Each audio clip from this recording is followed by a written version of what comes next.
everyone, and welcome to another Scots Whay Hae podcast.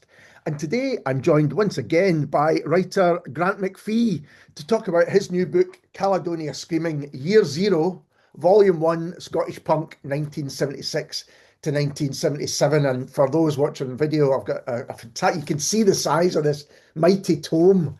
And it's only Volume 1, Grant. Hello, Grant, first of all. How are you? Hi, Alistair. Thank you again for having me on for this. It's good to see you again as always. Good to see you Thank you. too. Yeah. How are you? Yeah. I'm good, and I really did enjoy reading this. It filled in so many gaps in my own knowledge, um, and as I say, Year Zero, Volume 1. So, is there more to follow? There is. I think, which we'll get onto when we get into the depth of what was happening in Scotland. I think it's probably unlikely I'll be able to cover anything else in that detail because after 1977, exponentially that activity just exploded and there was a huge amount happening. And you've covered some of that in other books as well, Hungry Beat and Postcards from Scotland, the kind of repercussions of what was happening in punk, I think. Exactly. And, part of the reasoning for this was, it was never initially set out to correct any of that narrative. Um, for the film Big Gold Dream and Hungry Beat Book, which I did with like Douglas, I'd always wished for, both of them, that there was like something like an appendix or appendices to really cover, Zoom records. And I had a little inkling of what came before. And, I had a little bit of like downtime, I had a couple of months off, and I thought, well, I'll just put together, something, it might be a book or it might be something for, the internet or just like a companion really to Hungry Beat, just to cover this little chunk of prehistory, which I had an idea of, but I had no idea what actually was there. And, it ended up being a correction of what I'd previously done, because I think as a writer or a filmmaker, you always have to be aware that a story and a narrative like changes based on the data and information that you have available to you, and a lot of this wasn't there. So I thought it was my duty um, to correct this. So that kind of explains and gets into my first question, which is why you wanted to write this book. Did you feel that there were stories and it's so interesting. I don't think I expected to read a kind of treatise on the nature of truth in the preface that you really go into quite deeply, which as someone who loves his philosophy, was really interesting to me. But I think you felt that the kind of accepted narrative, which I think we'll go into a little bit, perhaps there was so much more to tell.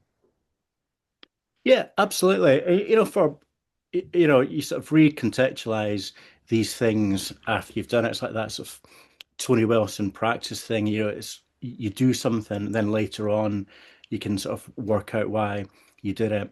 And hands up, I am partly responsible for some of that narrative being not so much like incorrect, but there being like missing chunks from it. So, um, as I said, the idea really was just to cover Bruce Finlay's Zoom Records activities. He's an absolutely fascinating, integral person to this story. The nature of Big Gold Dream being a 90-minute film meant that we could only really sort of focus on Fast Product and Postcard Records, and obviously, like in Hungry Beat, you do sort of cover that the Rosellos are like such a huge part of everything in Scottish music, and that has to be included. And I just thought, it just needed to be like neatened up, almost like an appendix, or really a sort of like a preface to Hungry Beat. And um, when you start looking at this, what was fascinating to me was that for any project, a start, I think you have to just throw away what was already there and just look at the data as like freshly as you can. You just think, what am I seeing? What does this story tell with this current data? And a lot of the time I go into like these projects with like a sort of preconceived idea, and then you quickly get that knocked out of you when you speak to people and they go, well, that actually didn't happen, or that's not how it happened, and you have to like subtly sort of like change what you're doing until the data that you have like sort of correlates with this sort of new preconceived idea. And for me, for this, what quickly became apparent to me was that and a lot of other people, mistake that you make when you look at these scenes and any sort of like activity sort of revolving around a scene, is that you base it around like tent poles, flag poles of like record releases. And I think that's the biggest mistake that I've made, that from the previous work that I've done, because when you look at um the history of like Scottish punk music in 1977, you have Rosillo's single, right there in the middle, which is fantastic and hugely important single. Yeah. You have Johnny and the Self Abusers single, like towards the end of the year. You have like the Exile single, and you quickly sort of think, well, nothing much really sort of like happened there. But when you look into the sort of like wider sort of social aspects of what was happening in Scotland, and it just, for some reason, it just didn't strike me that everybody in 1976, 1977, no matter where they were in the UK, were reading, like teenagers interested in music, the NME, Melody Maker, Sounds, watching Top of the Pops, Yeah. watching, the Old Grey Whistle Test, that famous um, New York Dolls like footage, which like ignited a lot for people. Everybody in the country watched that same thing. Everybody was reading the same thing. It's not like in Scotland, everybody was walking around with like straw in their mouth and completely unaware of this. And to me, when that sort of like really sort of like struck home, I thought, oh, actually, there's probably like a bigger picture here. And when you start looking into how groups of people were sort of like forming throughout the country, you quickly realized there were like scenes and people wanting to make this music. And then you come across like the more sort of well-known aspects of that 1976. It was a narrative, like this sort of punk banning, and you realize that these people were up against a lot. And beyond that, what I found sort of like fascinating is that, and that comes into the nature of truth, which you touched upon, and something that fascinates me in that, you have um, different scenes like throughout the country who were completely unaware of what was happening elsewhere. Edinburgh and Glasgow, maybe sort of Falkirk, Hmm. in the central belt to an extent, were aware of like sort of like touring bands.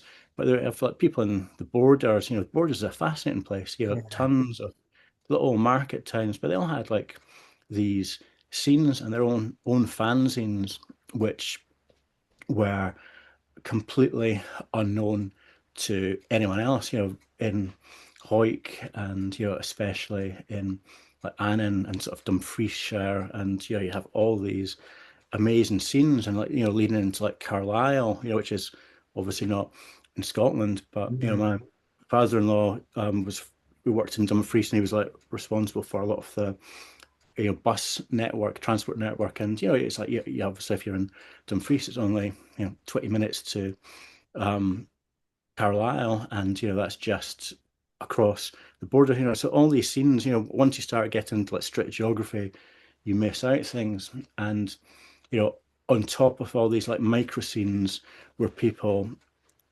are unaware of what's happening around them, you have sort of like personal biases. And that's something that I certainly have, and it's an aspect that you have to sort of try and be aware of when you're writing these books. And one of the most interesting aspects I find is that when you have people saying, but I was there, I was born in 1976, so I wasn't there. But from my generation, that sort of brings up some sort of like flags and question marks for me, because when I was like first getting into independent music, I remember the Manic Street Preachers and they're sort of interesting to me. They're one of my wife's like favorite bands. So but I remember distinctly some friends now like at school just thinking this band are awful. Everybody hates them. All the mainstream press seem to be just sort of laughing at them. The first album, but when you actually look at it, that's not the case. And there's an other truth there because they were like signed to Heavenly, and like Jeff Barrett is like an incredibly knowledgeable and cool person. They had a huge following. So when you start reading like the press of the day, it was like in Hungry Beat and Big Golden Dream, there's like a lot of people who are quite dismissive of the Clash, but that's when it comes into like little sort of micro sort of cliques. And so you have to be aware that when somebody was there, which they have an incredibly unique insight into that, which you have to take. But also, there's that other edge where it's like people with like football teams. Like there's like natural biases to what you're being given and sort of like fed, and what your friends are. Somebody in Glasgow might think, and quite understandably, that their scene is the only scene, but somebody in Annan has a completely different perspective like to that. So it's like trying to like correlate all of these different things together, like people's personal biases, people being unaware of what's going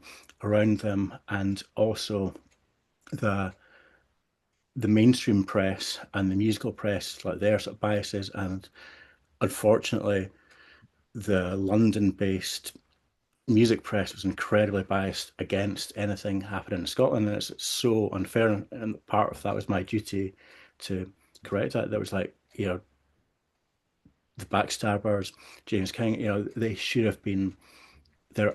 They should have had an album out in 1977, and it would have been as maybe not as big as the Sex Pistols album, but it would have been up there as one of the classic 1977 albums. And all those prejudices and lack of interest and sort of disrespect to Scotland, I think, is such an important thing that needs to be uncovered. That's like a lost classic that we've Mm. not got. And I think there's lots of those little stories that of kind of what could have been. I'm smiling as you're talking because this is something I was going to bring up later on, but I won't since you've mentioned it. So I know Annan very well. My mother's from Ah, there, and we used to go there at that time in 76, 77. We'd be going wow, there wow. every summer, every Easter. Uh, And I didn't know. In fact, when I was reading that bit on, is it the Limps, the name of the the band? Limps, yeah, yeah, Yeah, so that's the Annan kind of punk band, if you like. yeah, So I phoned my mum and I said, I've written about Annan in a book. That never happens. But it was so interesting, and the rest of the borders, that there were these individuals, as you say, who probably, they probably couldn't even buy the records at the time because there wouldn't be many yeah, places that you could buy them. But you'd maybe seen it on TV or on radio or heard on radio and found connections in places like Carlisle, or that there were fellow punks and they could do things. And I think you're going to say that maybe even the people that didn't start bands, they were writing fanzines, and there was a lot of great writers came out at the time as well. absolutely. You have writers. There's like Sandy Robertson. Sadly, Miss Sandy Robertson, who was there literally at year zero with Alex Ferguson in Renfrew with his band like the Nobodies, and he gave up and moved to London because like nothing was happening. It wasn't like nothing was happening in that there was like a lack of interest. It was just like there was so much infrastructural issues and sort of a Calvinistic prejudice against anything teen related in Scotland at that time. But he became involved in like sounds, and you have Ronnie Garr with Records Mirror and his own fanzine, and it's I think I when I mentioned this in the book, you mentioned that it's like it is, if you don't have the infrastructure for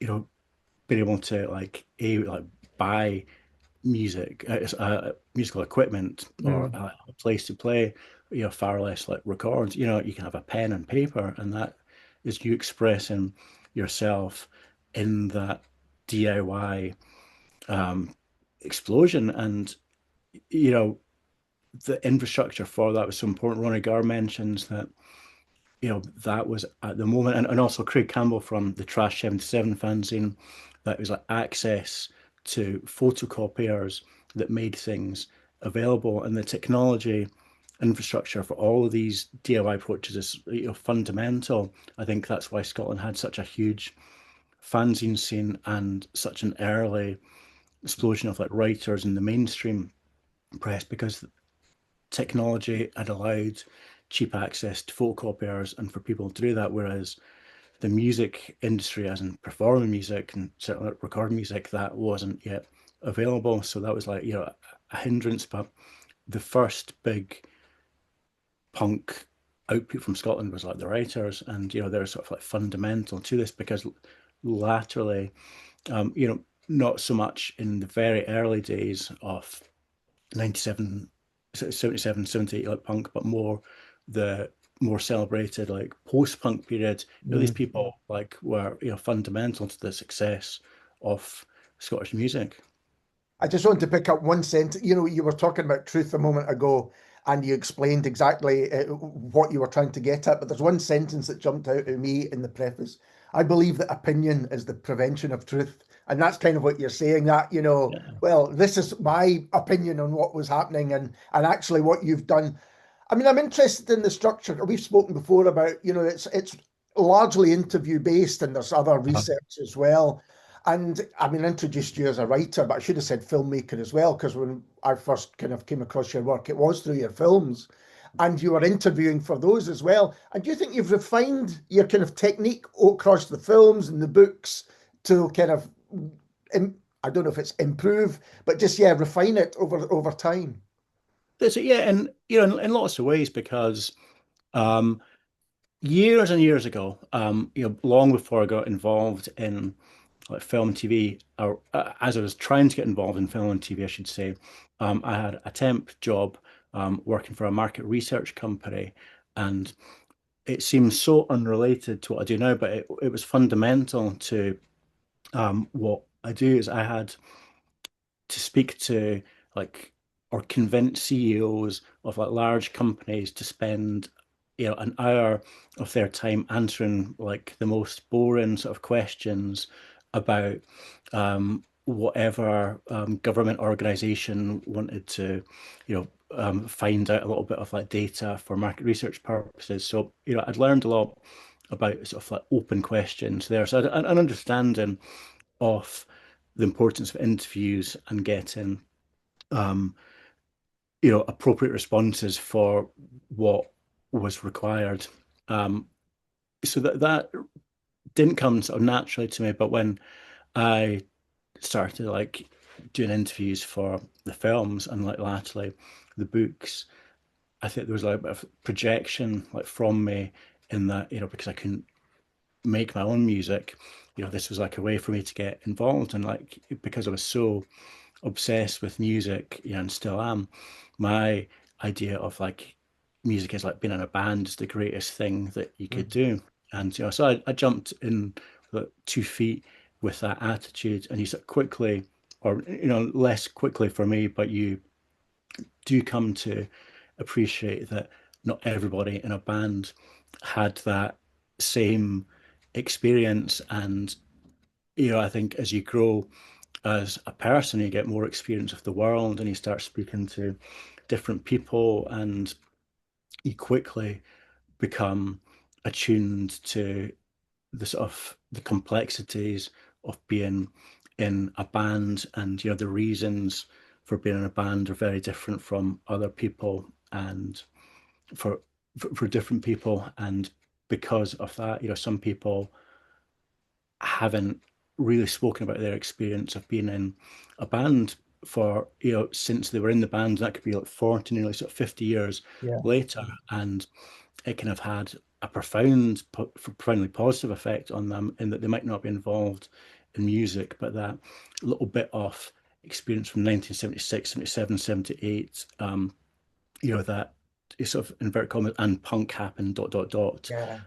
has brought something into their sort of life which they never would have had before, for other people, it was an incredibly unhappy Mm. experience. You know, like any sort of like gang related activity, um, people who are like, treated unfairly in a band can have like quite a devastating effect, especially when they see other members of that band being sort of successful. So you become aware of the sensitivities of it, and I think that's something.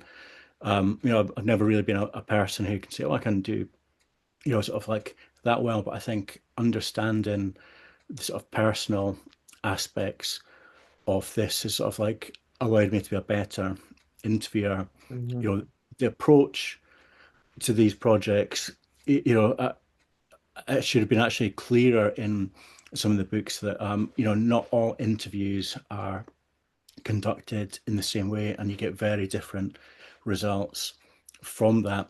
As we're speaking here now, I've not pre-planned anything, so Yeah. my responses to you would be very different if you'd emailed me a list Yeah. of questions. I'd be aware of, more aware of the audience. You get different types of interview from that, and then you get like different follow-up, sort of questions for sort of like sort of detail. And the circumstances for these are always very different for, as you know, like for yourself, if you're doing like a 2 hour interview, you have to like transcribe that, and that can, if you have Mhm.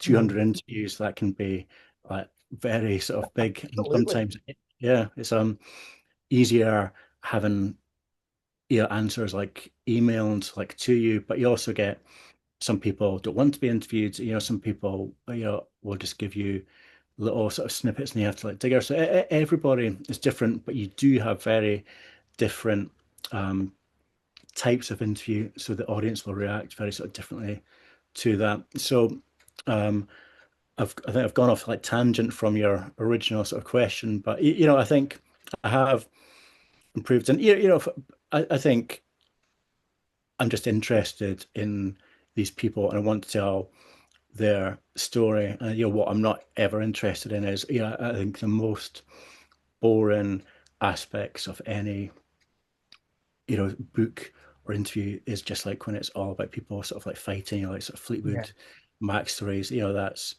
been done, and people taking lots of drugs. It just doesn't interest me. It's the Yeah. social Yeah. aspect of young people doing something together, and I think it's such an important and undervalued aspect of UK culture.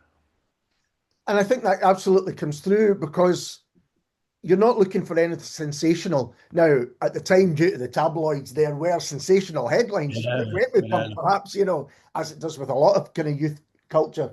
But actually, what you're doing is looking underneath those and seeing, we'll talk a little bit about kind of seminal gigs and stuff in a moment. But, underneath the headlines to see what was happening and what inspired people to get together and, and all of those things just in terms of the structure of the book as well, it's called Year Zero, but you look to the past. Part one is in brackets the past as well. Was it important to try and understand some of the because nothing just arrives in a vacuum. It wasn't just exported up from London with the Sex Pistols. There were precursors to the kind of cultural aspect of Scottish punk, sometimes from unexpected sources. yeah. I think it's something that when you're looking at these scenes, it is it is slightly tongue in cheek being called like Year Zero, and I touch upon it that 1977, no self-respecting 15, 16-year-old is going to talk about the prog albums they had 2 years before. So it's really a myth, and I think you can almost have an unbroken line between what was happening in music before and after. I think that post-punk is a very great bit of like PR for the bands, because really I think it is um, prog punk.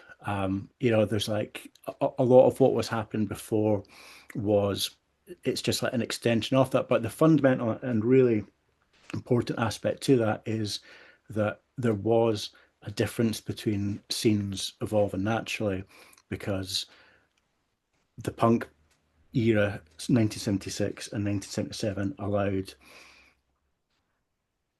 musicians who weren't really musicians, or working class people, or people who really would never have got into music, to play something and record and perform to people. And I think that's like absolutely sort of fundamental to this. But again, that isn't something that's new.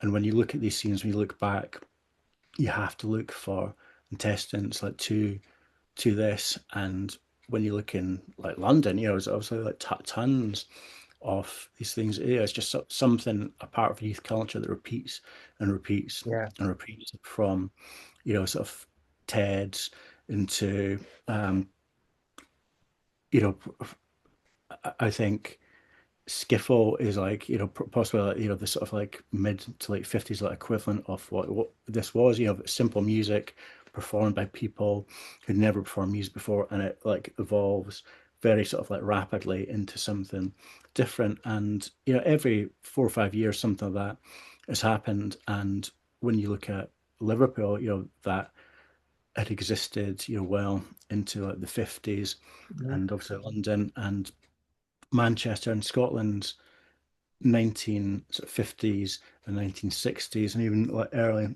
70s, underground sort of counterculture scene was like absolutely hugely important to the emergence of what happened in the late 60s, sort of London. So like International Times magazine, it was like that was effectively a half Scottish team that set that up, and it was like the heart of like London's mid 60s counterculture. And I was very confused that all these other scenes like Liverpool, Manchester, London, the preceding scenes merged into what would become punk here. So Malcolm Clan, obviously there's like that art school, like whole sort of Yeah. connection before, and Scotland didn't have that, and I couldn't understand that. So I think it's important to try and understand why that didn't happen, because I think that is also fundamental to why Scotland didn't have that same recorded output explosion that everybody else had in 1977. And it's another unique sort of big wall that came up against them, because there's no guiding lights. That the closest Scotland had would be people like Bruce Finlay, who was hugely important, but there was really only one Bruce. Yeah. And whereas Manchester had Tony Wilson and all these other people from, when I say like different generation, it's like only a few years, but when you're young, that's like, you know, Yeah. 10 years previously is like, is very big. But um, so I think it's important to understand, and explain in this book that Scotland actually did have a scene that was like hugely important to UK sort of like underground culture, but for some reason, when it re-emerged, like for the next generation, that scene who helped guide everywhere else wasn't there in Scotland. There are a few names, unexpected names that kind of pop up throughout the book. One in the kind of what went before is the writer Alexander Trochy, who I'm a big fan of. And actually, when you say it, because I've had this discussion with other people. Is punk about the music, or is it more about the attitude, or what? It's a kind of mix of all sorts of things. But Yeah, someone like Trochy, you could see the influence. Who was absolutely. pushing against what was the culture at the time. Absolutely. And, it just, all of these, when you look at the Sex Pistols 1976 gigs, opposite one of the most famous, or the famous two gigs, is like the Sex Pistols at Manchester's Leicester Free Trade Hall. They played two gigs in summer 1976, and because Pete Shelley and her Devoto were there, and Richard Boone, they had gone out to seek the Sex Pistols like elsewhere, so they, effectively brought them up. But because that little scene was there, there's like these people from the coalesce. I think it's almost like chaos theory. Um, all the people who needed to make that scene work were there, Mhm. and included, people in the audience that were sort of like primed and ready for it.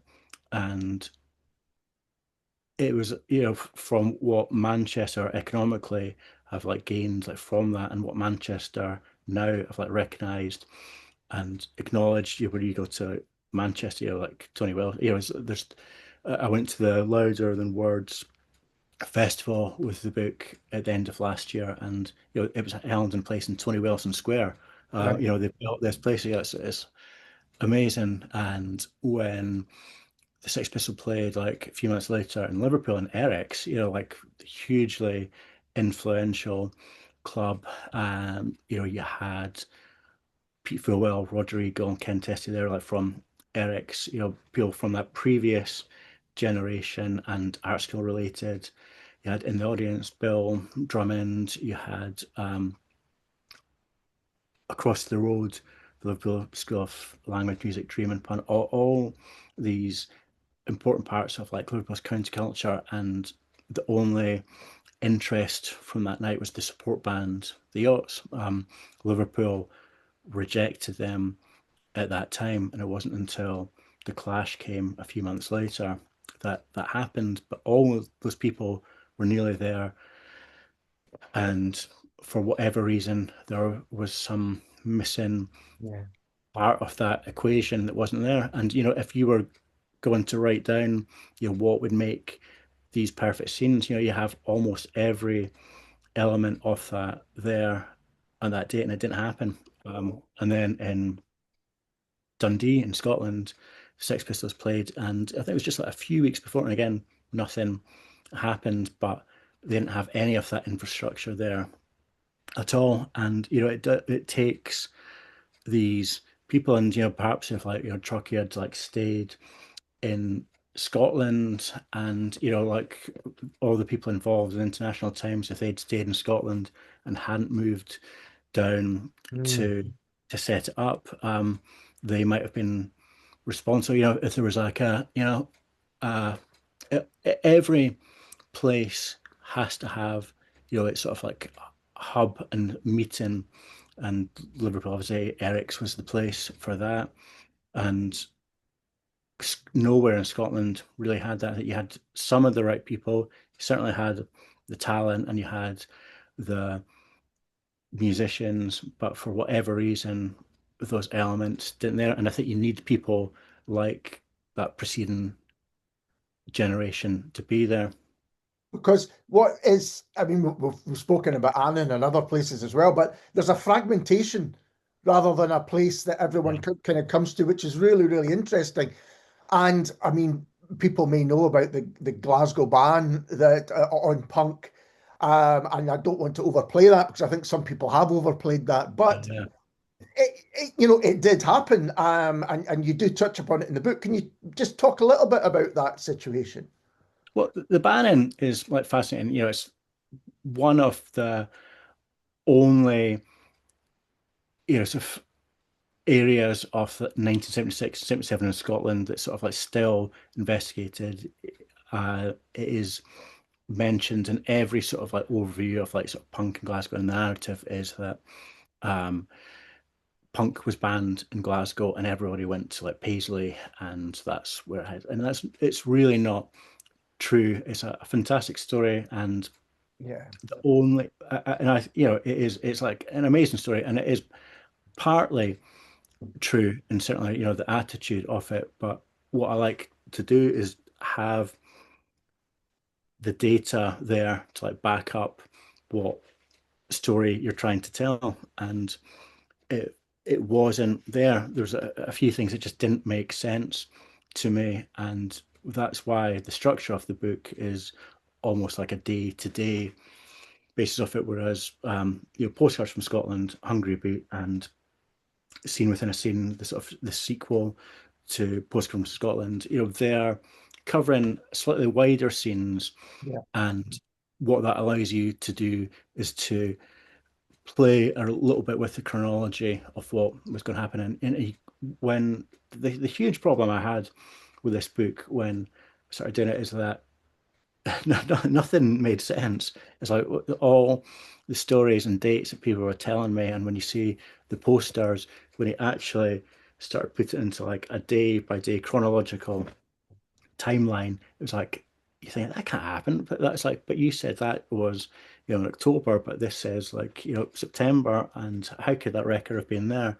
And when you start taking that approach, everything becomes really slow. All the posters that are online, or not all of them, the vast majority of them, they're just like incorrect. And it's the nature of like dates changing very quickly.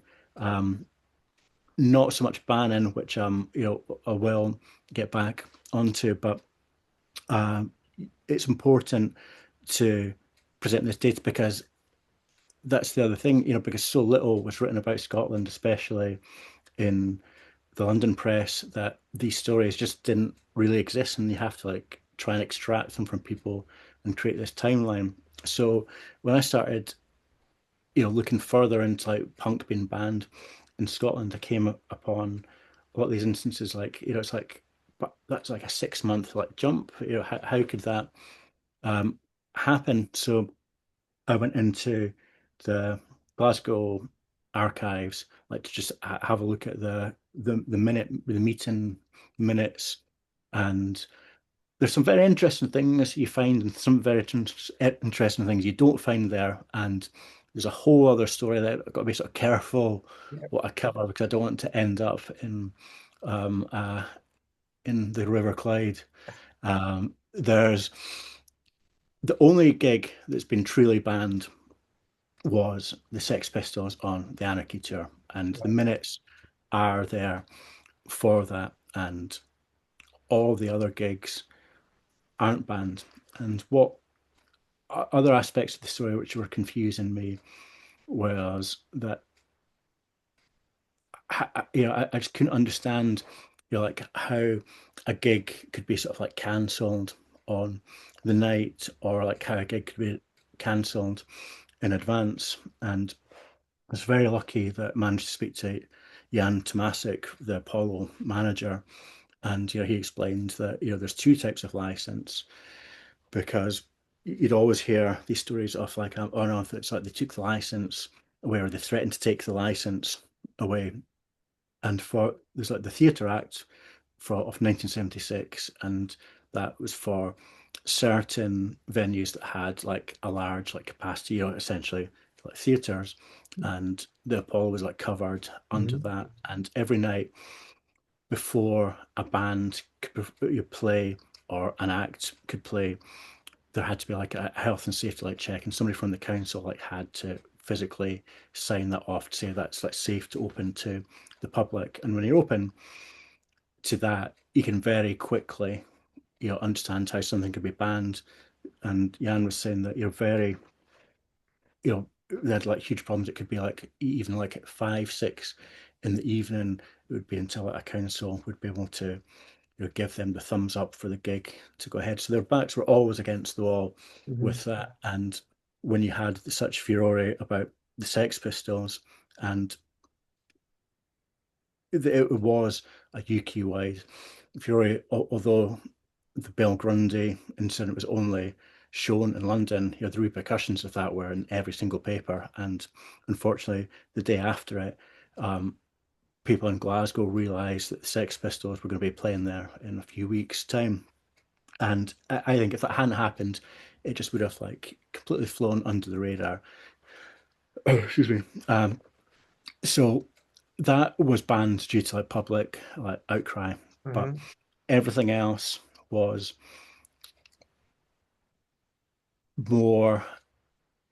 I'm just trying to word this very carefully. The other type of license was like an entertainment's license, which was it could be like a monthly or annual license, and that would like cover like small venues. And a huge part of, not to like go over it again, but another huge like infrastructural problem within Glasgow was how these licenses operated. You couldn't have a London pub rock scene in Glasgow because you Yeah. couldn't really pay on entry to get in.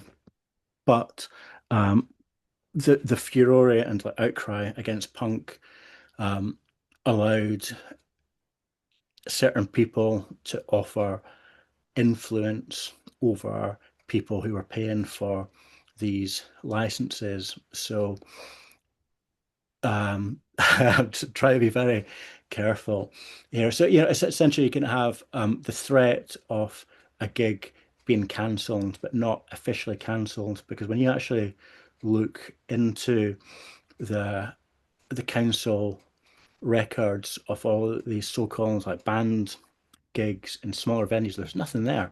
Yeah, There's absolutely nothing there at all. So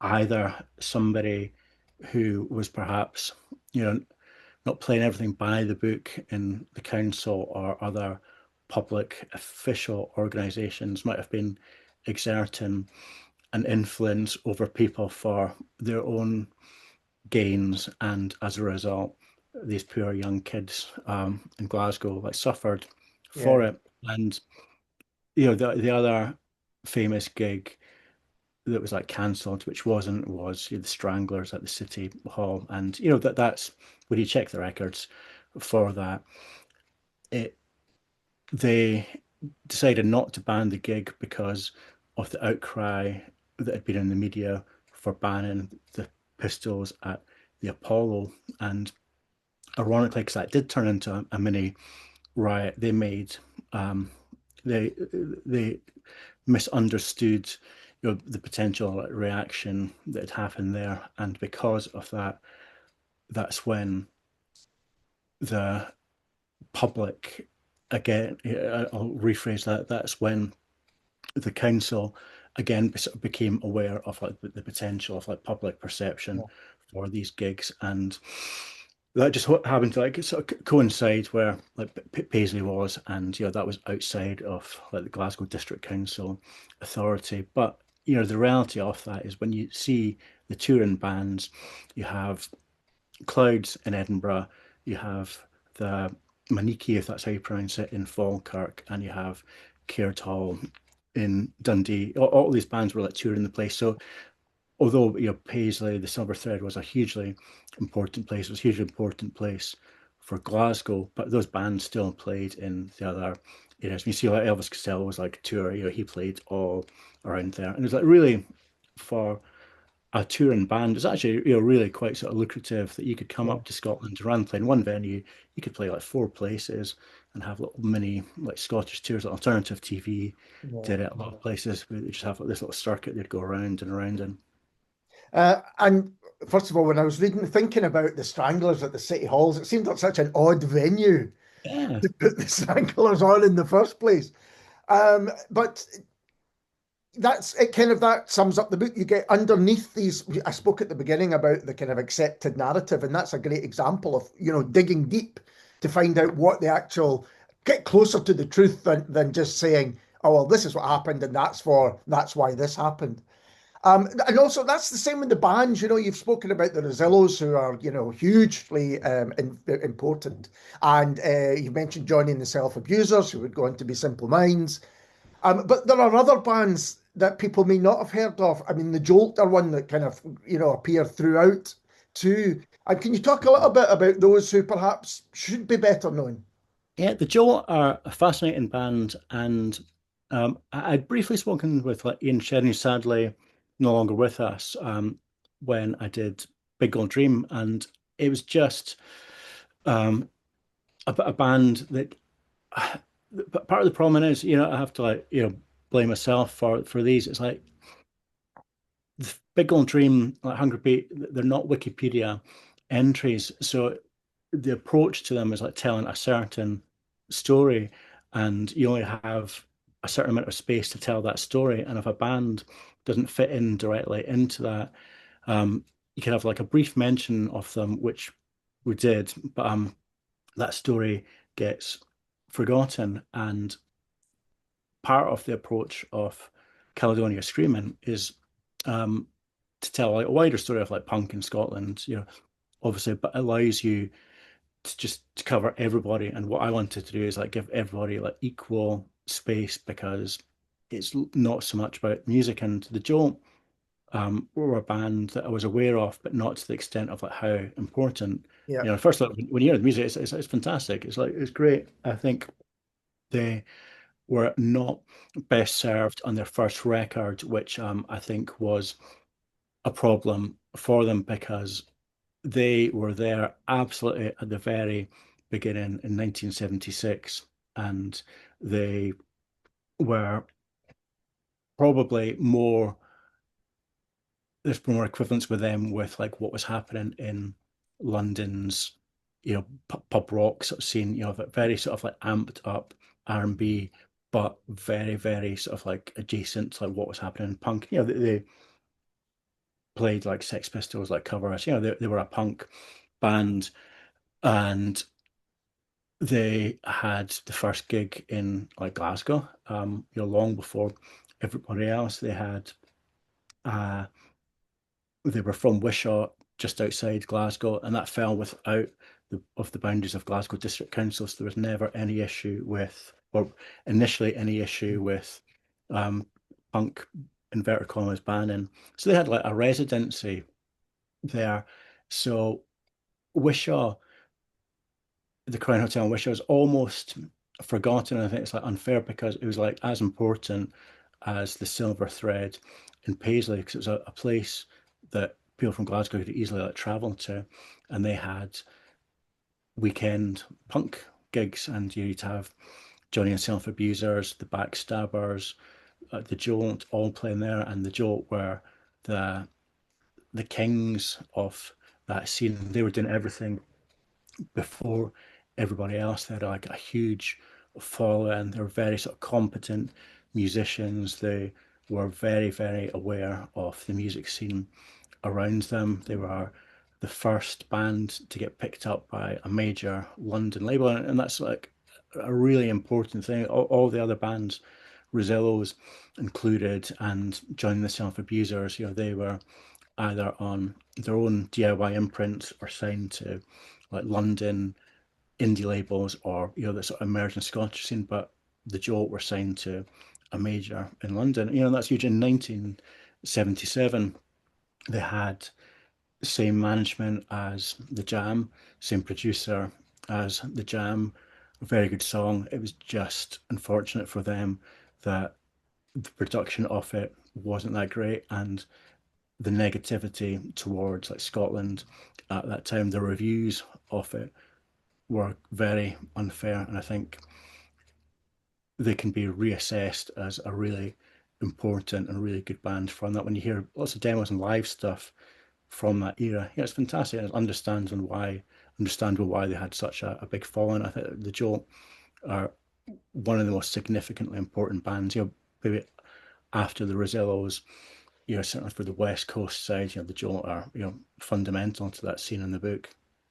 That's one of the great things about the book as well, is that it'll take you to new music. Although this music was 50 years now, which is a terrible thing Yeah, to think about. But it's there's lots of bands and references, and even musicians who you may know from your other books and from your films who've gone on to do other things. You can see them. I think you mentioned James King. You can see them doing things yeah, at the time of punk. There's one figure who appears throughout, almost like a kind of Zelig-like figure, and that's Midge Ure. yeah. So can you talk a little bit about Midge Ure? Because I'm from Cambuslang, and he's probably the most famous guy from Cambuslang. But Midge is he's an almost man, isn't he? Almost a punk in that sense. Yes, and I think Midgear is um, a hugely talented person and a really, really important person in not just Scotland's music scene, but in UK Definitely. music. And I think it's like really unfair, and I think it is that press reaction to something that I like sort of touched upon before, that it's like it's one person's truth, but it's not really the truth. He had the unfortunate position to be the replacement singer in Ultravox, and John Fox is one of those like figures where they were like a proto punk or proto post punk band in an era just before punk had happened, and they're hugely influential and hugely important band. And but also love the mid-year Ultravox period, and I think because there's a pop element to it, and basically it's because they were successful, and people don't think that punk musicians or anybody like involved in like art rock should be that successful. But I think it's part of like mid-years like genius that he's brought to almost everything he's involved in that allowed them to do that. I think if they'd remained underground, I think he'd be seen as perhaps like Roger Waters taking over from Sid Barrett in Pink Floyd, like a very sort of like credible figure to those who only like credible things. Yes.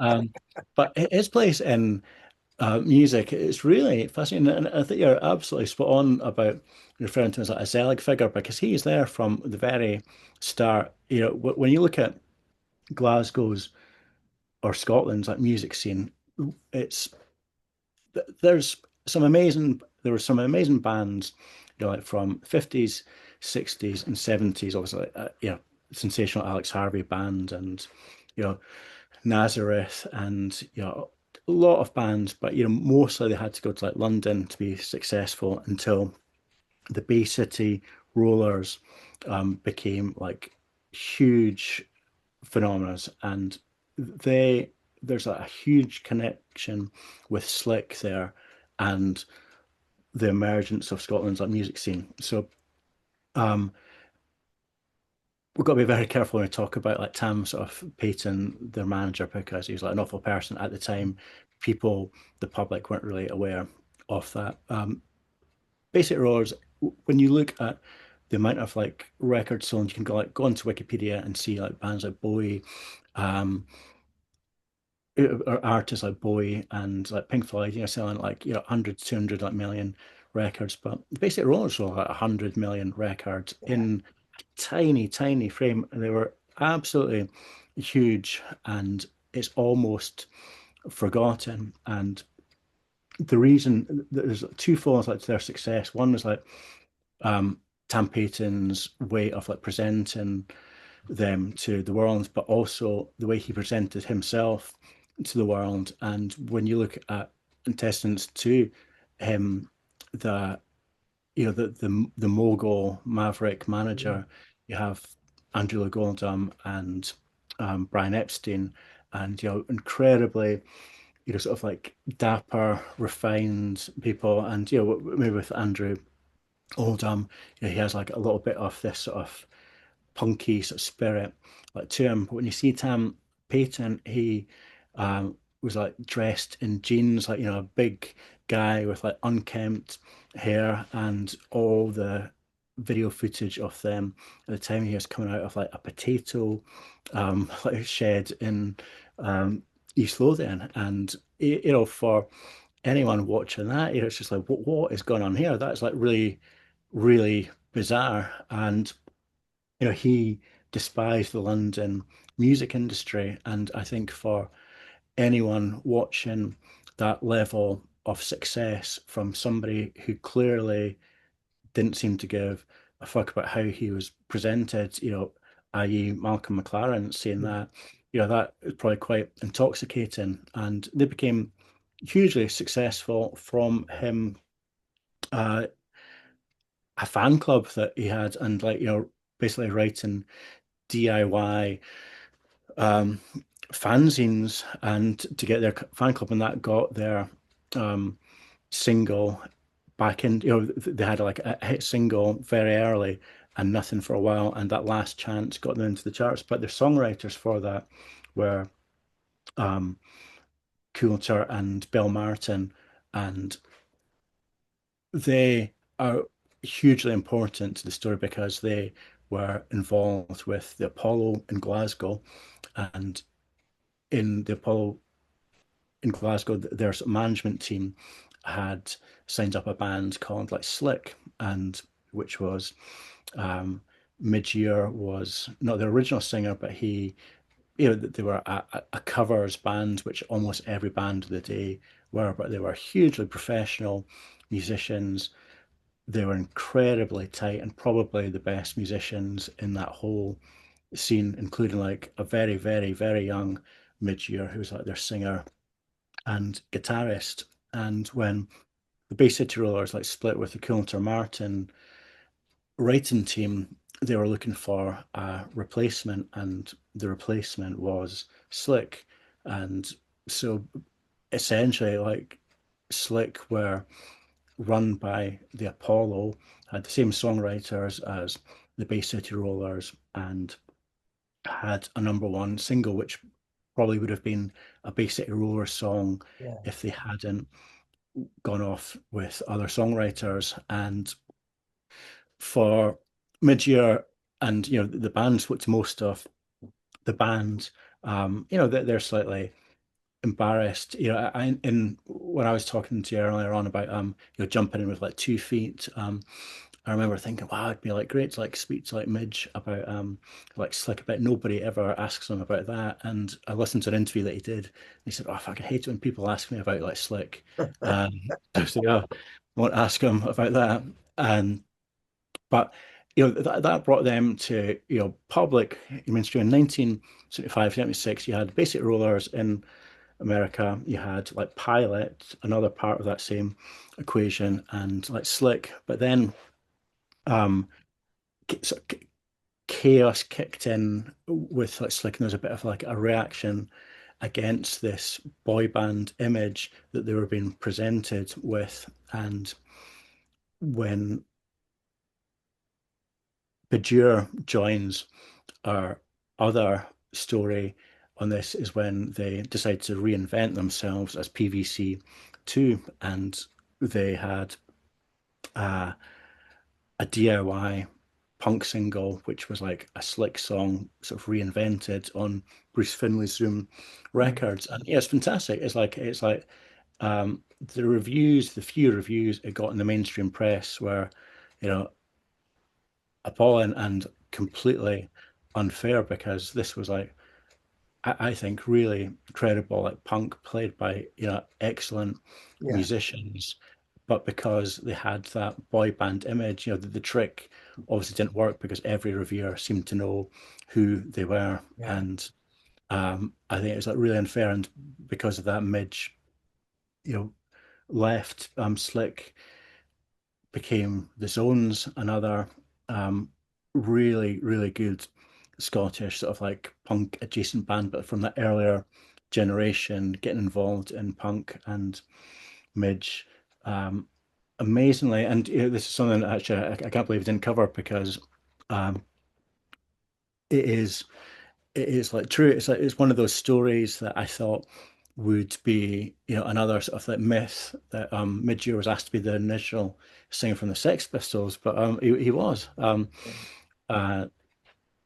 Uh, Malcolm McLaren came up to Scotland to sell some stolen equipment, probably stolen from like by Steve Jones, and they saw Midge and asked him if he wanted to be a singer, because he had like such a unique look at that time. He didn't have long hair. He had like something that was completely off their own, that wasn't happening in London. It was like a sort of short-haired James Dean sort of 50s revivalist look, which like completely tied in with what Malcolm was doing with like Let It Rock. And um, Midge decided that that wasn't for him, and I think he was like quite right, because John Lydon was the obvious candidate for that. But when the Sex Pistols come back into his orbit is just after he's left, PVC2, and or the instigator for him to leave was like Glenn Matlock, asked him to join his new band, the Rich Kids, which were the most hyped band Yeah. at the time. When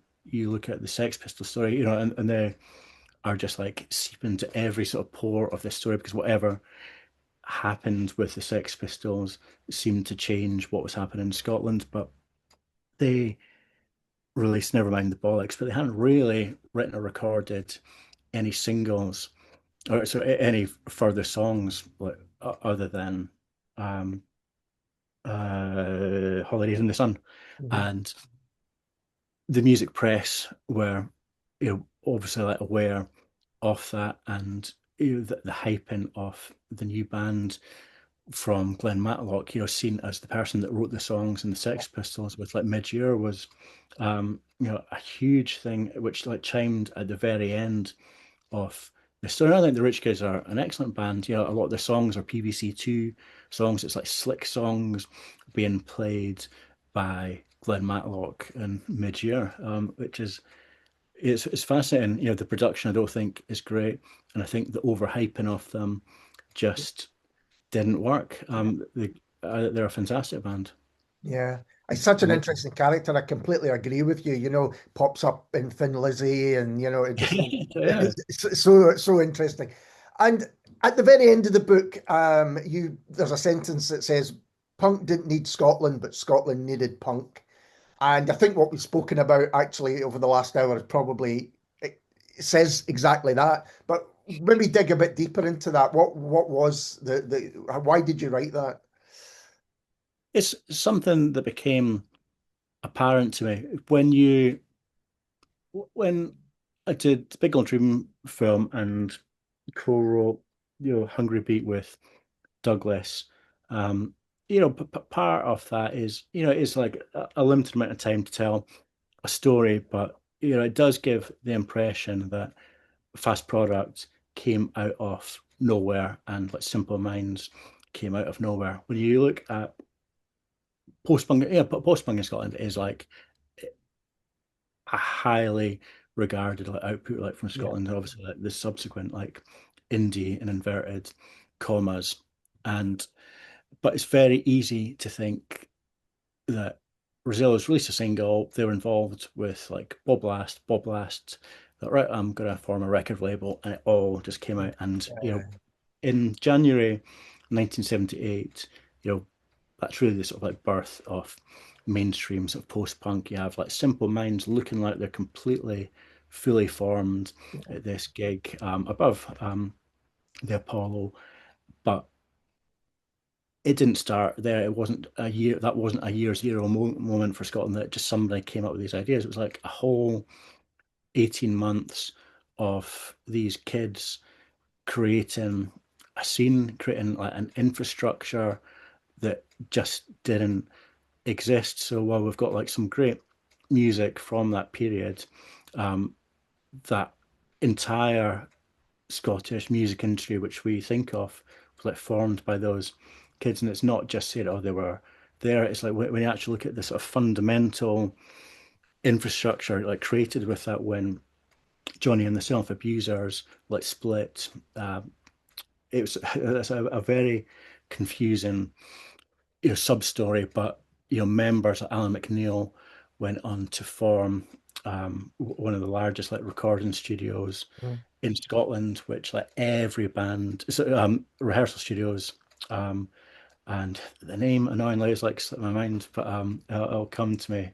Um, and that was like directly through being involved. And the subs manager formed it with him, and Bruce Finlay had by that point, like through like Zoom Records, created this infrastructure and was now on Simple Minds sort of like radar to like, have them yeah, involved in it. Fast Product, although very little Scottish music was involved with them in that earlier period, they had like huge success in 1970 with like the Humanly Gang of Four and Mekons. They put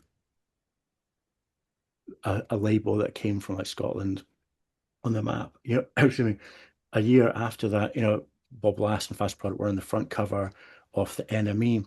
So within a period of like 18 months, when literally nothing existed in the Scottish music industry, they were on the front cover of the biggest music paper that there was, and everything like from that in Scotland, that now exists, like Bell and Sebastian, Franz Ferdinand, Splash One, all the fast forward distribution network that had like 53rd and third records, like the Vaselines, everything is like directly aligns with like, that moment from like 1978. And that moment came from the hard work that these people did to set up an infrastructure. It's like promoters, regular music sort of came out of seeing one of the biggest Scottish promoters, for like decades, and it all came from these guys trying to set something up that wasn't there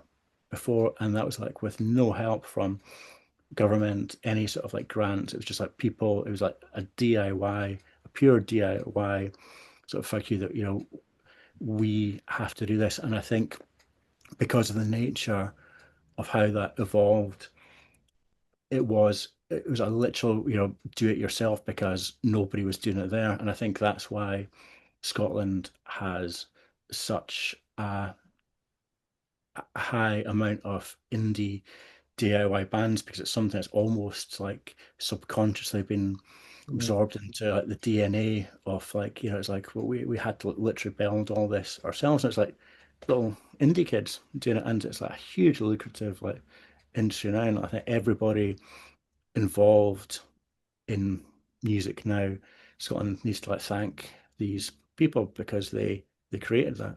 Yeah, and I think the book does fill in the gaps in Scotland's kind of musical history in that way. And I think, what you touch upon 1978 right at the very end, and you talk about, Simple Minds becoming Simple Minds, and bands like the Cuban Heels that would go on to be, slightly better known. But I think that's a chat for another day, Grant. But Yeah. thank you so much for taking the Well, time to thank talk to me. you. It's a fascinating book. I really recommend it to everyone, even if you're not particularly interested in the music. It's a kind of social history as well about that period. Yeah, I think it's a lot of people read it, and it's like, a lot of things that I do, it's like they think, oh wow, it's just like just like cut out all these other bits and just like go straight into like stories about music. But that's not the point of it. Is like it is social history, and that's what this format allows you to have, like extended like insights, like stories about people's like mums helping them put on their like sort of punk get up so they can go in, or other people that had to like get on the bus and like hide it all from their parents. To me, that's like as important as playing a gig. And it's not for everybody, but I think it is social history, and this format allows us to tell this story from different viewpoints. People slightly contradicting themselves, or just um telling their story. And that's what it's about, is people telling their story before they have the opportunity to do so. Yeah. Grant, it's always good to talk to you. Thanks very much for Sounds doing good. the podcast. Thank And you very much. and we'll be back soon with someone completely different.